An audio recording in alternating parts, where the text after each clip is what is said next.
C'est l'envol discographique de cette fin d'année. Jean-Jacques Goldman, repris par la jeune génération, forcément pleine d'admiration. Ça reste une référence en termes de musique française et de musique en général. Des tubes, des tubes, des tubes. À peine sortie, la compile a déboulé directement en tête des ventes. Un projet initié dans l'ombre par le fils de Jean-Jacques Goldman. Aujourd'hui, son label se frotte les mains. C'était le premier des objectifs de faire découvrir à la jeune génération les chansons de Jean-Jacques Goldman qui correspondent au patrimoine historique de la chanson française. Et puis d'essayer aussi de faire plaisir aux fans qui l'attendent depuis très très longtemps. Un recyclage qui rapporte.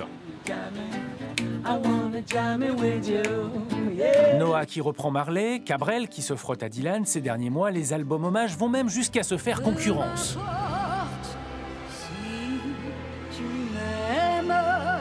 Qui de Patricia ou de Mireille saura mieux s'approprier le répertoire de Piaf? Là n'est pas la question. Alors qu'est-ce qui pousse les chanteurs à reprendre leurs aînés? Pas besoin de chercher bien loin la réponse.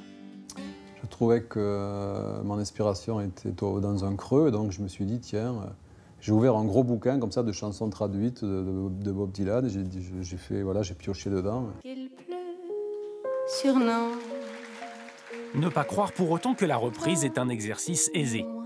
Daphné reprenant Barbara par exemple, c'est 6 mois de travail, mais dans un parcours, ça peut compter.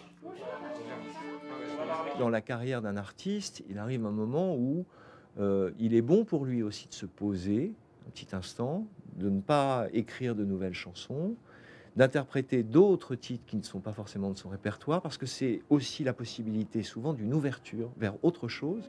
Ils ont été... En 2013, les anniversaires de disparition seront encore légion. Léo Ferré, Nina Simone, Tino Rossi ou encore Barry White.